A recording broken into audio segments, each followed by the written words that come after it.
We are at, hold on, there we go. Hi. We're at Supanova 2026 in Sydney. The ultimate pop culture expo. But aren't they all ultimate pop culture expos? I think so, right? Oh, but they're all ultimates. Like, yeah, kind of. So, but it's the best thing in the world since last year or whatever. Ah, that's where I parked my car.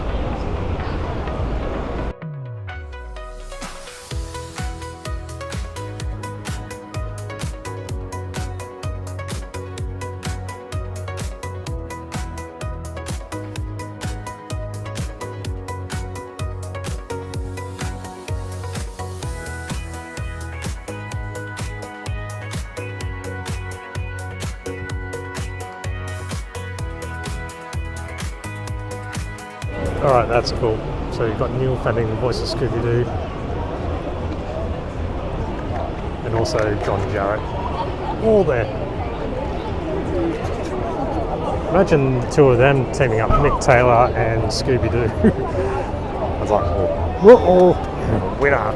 That's a really bad impression. Sorry about that. Alright, I've got the Ghostbusters crew here. It's a tiny screen, I'm sorry. But you know what? My favourite line is actually yours, Lewis. And that is, who does your taxes? Who does your taxes? Hey everybody, this is Ted the Nettle Lemming. Ted has a small carpet cleaning business in a receivership and he's drawing a deferred salary from a bonus from last year. He's only got 20% left to go on the mortgage, so he's doing okay. I think you're playing the wrong person there. It's alright, when you become fans, we just remember all the lines. Totally understandable. Alright, okay, what's your stance? Go. Okay, do you want me to say a line? Yeah, from, okay, from Reece stance. That's great, actual physical contact. And I know I already claimed one of your lines, but yeah. Okay, are you the gatekeeper? That will do. And yeah, you're just... I'm just dead. Yeah. So you got the hard line. Somebody sneezes and you want to collect it. Or spores, molds, and fungus. Spores, molds and funguses. Or print is dead. Print is dead. Yeah. I think they're only interested in my epididymis. Yeah. There we go. Go on. 24 hours a day, 7 days a week, no job is too big, no fee is too big. We're ready to believe you. Perfect. Go on, Speckles. Is that on? Yes. Terrified beyond the capacity for rational thought. That was perfect. And go on, one more. So, Any quote. We're ready to believe you. That will do. All right, thank you very much. Hold on, what is this? The New South Wales Ghostbusters division, correct? Premier State, New South Wales, Sydney Ghostbusters. We're just the Ghostbusters. Fantastic. All right. And I'm always ready to believe you. Cool. We'll send you our invoice. Invoice is in the mail. You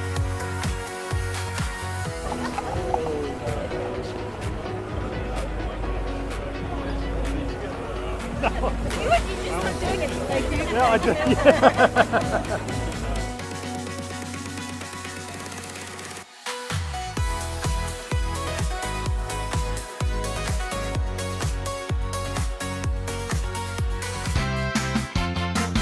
I got one of my favourites here, the artist known for the talking bread and apparition and a whole bunch of other stuff, Kieran Jack.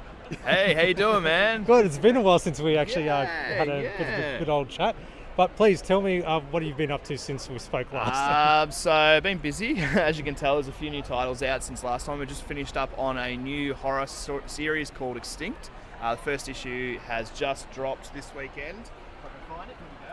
So we've done an Ashcan one, which is just a bit of a preview to the readers. Fantastic. Funded on Kickstarter. Done that with Lauren Marshall. I wrote this one and got Lauren Marshall to participate, and she illustrated all the pages for it. Nice. And that I've been working crazily on more Talking Bread. Oh, good. Because it's been a while since Talking Bread's kind of popped up, so to speak. Yeah, so it was a bit of a hiatus for a while, and then I came back with some new ideas, new stories, and then kind of just dove in the deep end, and it's been really well received. the kids are jumping on it, so which is perfect. It's what it's for. It's for the children and. Hey, but I'm reading. Oh, I mean, and the adults get a kick out of it too. It's I that, do. Yeah. And then we've just celebrated the 10th anniversary of the Talking Bread, so I've re-released the first issue, remastered it. Nice.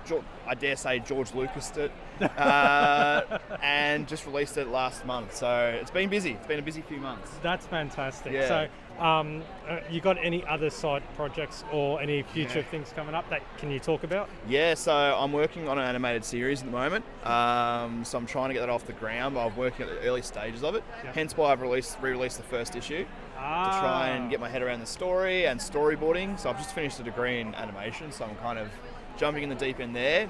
Because last time I really had an in-depth chat with you, you had enrolled into uni. Yes. So that was 2 years of my life to kind of get my head around animating.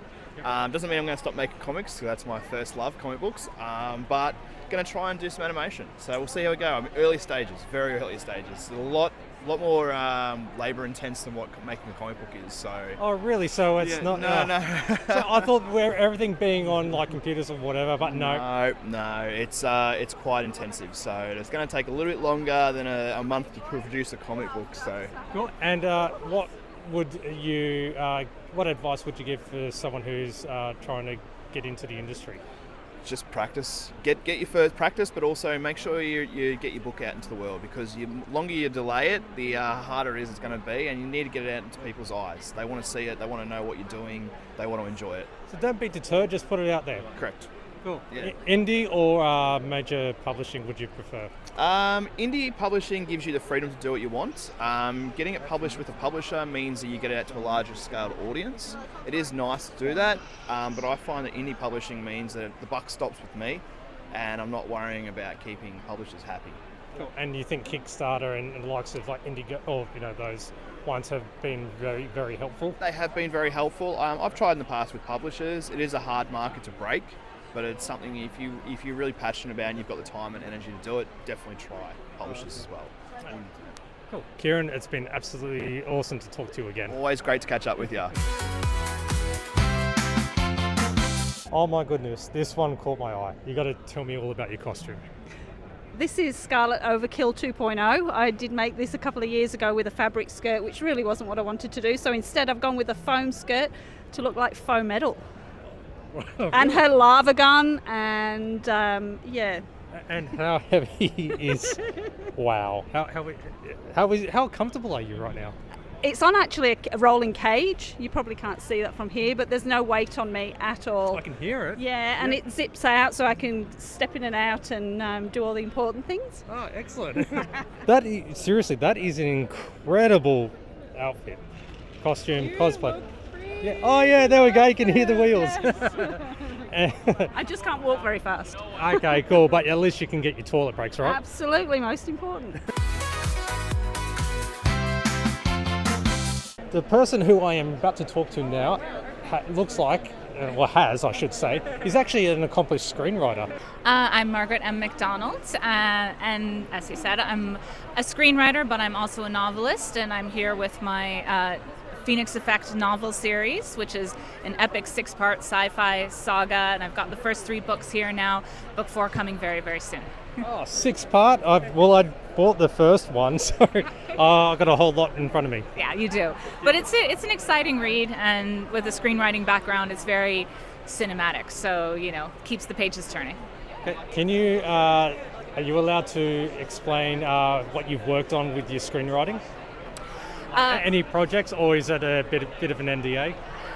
It actually probably mostly stuff that would have appeared at a lot of obscure film festivals. Did very well, but I don't know how many people are going to obscure film festivals out there. And otherwise, a few things in process. So keep an eye on my IMDb page. And what is your socials, pretty much, for your book? Socials, I am at Imagination with 3 M's. 3 M's, okay. Now, what's your inspiration for, say, this series at least? So this series all started with the idea of 2 childhood sweethearts finding each other again as enemies. in this kind of like alternative dystopian landscape, and I kept picturing that scene over and over again. And this entire world and this entire saga evolved from just that moment, which I think is about, I'm going to go with, it's about page 26 in the first book. Oh, spoiler alert. Yep, thanks. Well, not too far in. It's just what kicks off, an epic 20-year saga from that point forward. Cool. And who are your favourite authors that would inspire you in the direction of your creativity? Does that sound too complicated? Well, okay, so I have a lot of different favorite stories, but as far as style goes, there's two very different styles I like. One of them is Diana Wynne Jones. She writes fantasy, like children's fantasy. It's very colorful, it's very whimsical, it's very fun, and I love the way she writes imagery.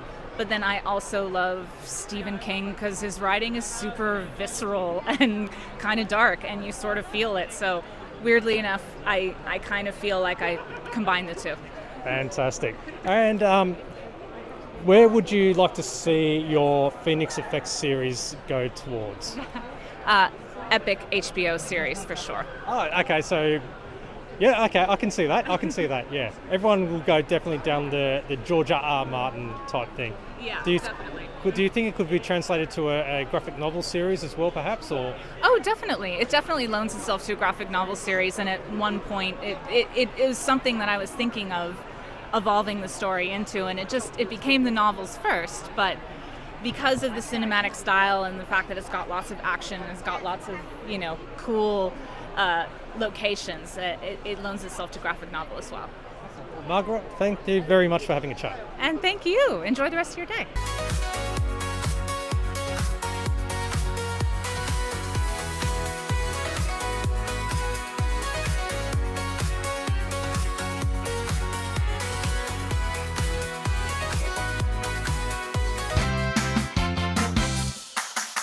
You got a mystery box, a Fallout mystery box. Didn't you? Okay, so let's see what's inside.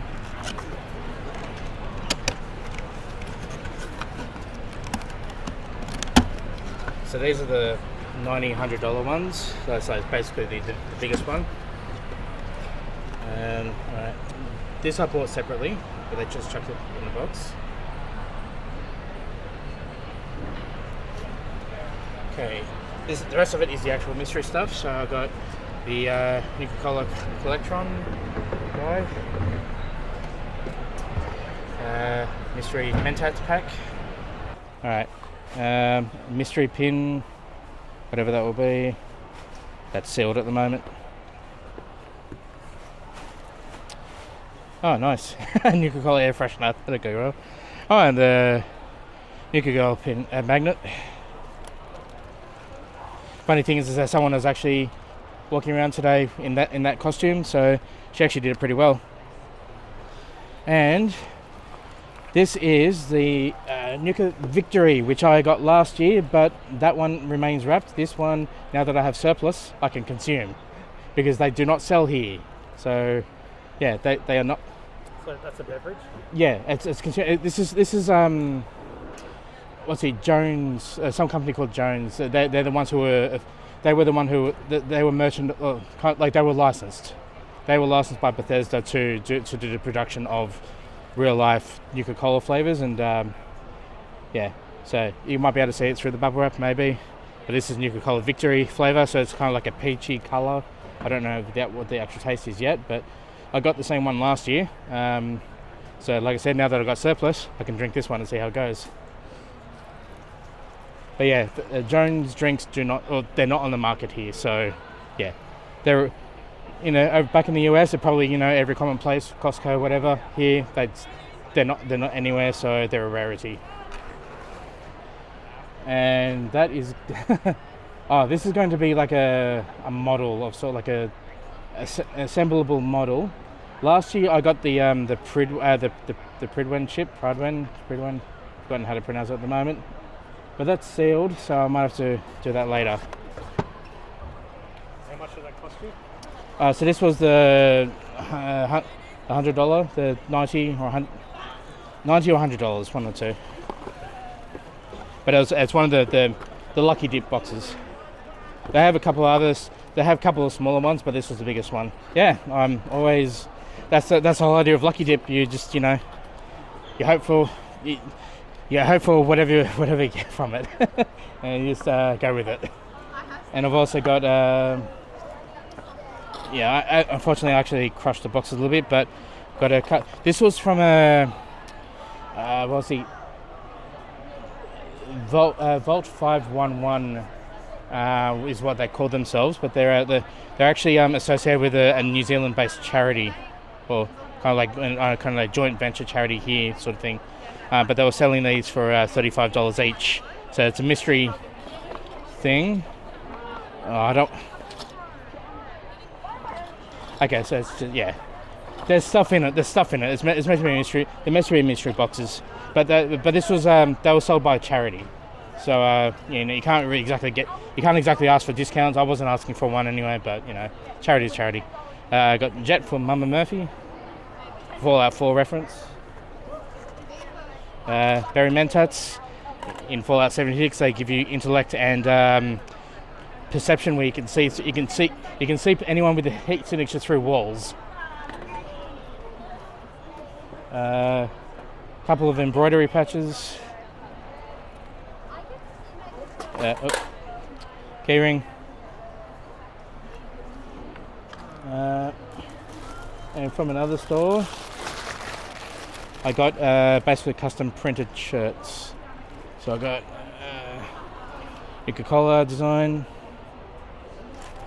and Voltec.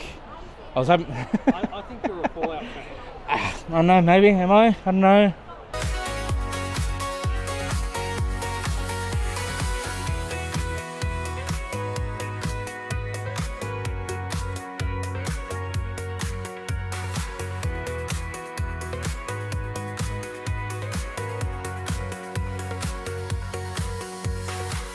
Okay, we just attended the Q&A of one of the regulars for Supanova, John Jarrett. I got into questions and he kind of yes. He just went on a trail. Anyway, that's all good. Time to check out. We're done. It's late in the afternoon. We're done for the day. Yep. Cool. I got what I wanted, so probably spent a little bit more than what I planned, but that's what happens with these sorts of things. Yep. Alright, well, other than that, check out whenever Supanova is in your area and support small independent creators as well. That'll be really cool. Alright, we'll catch you next time.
Small thing cutting hair.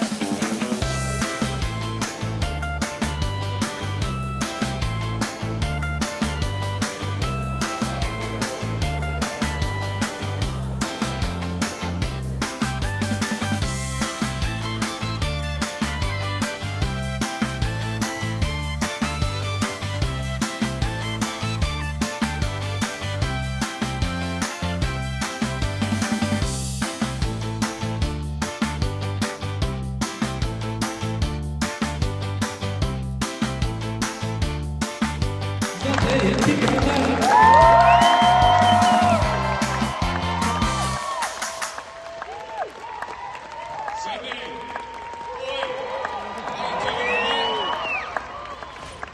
I'm going down there to ask questions, but there's one I've always meant to ask you about this. One of my favourite...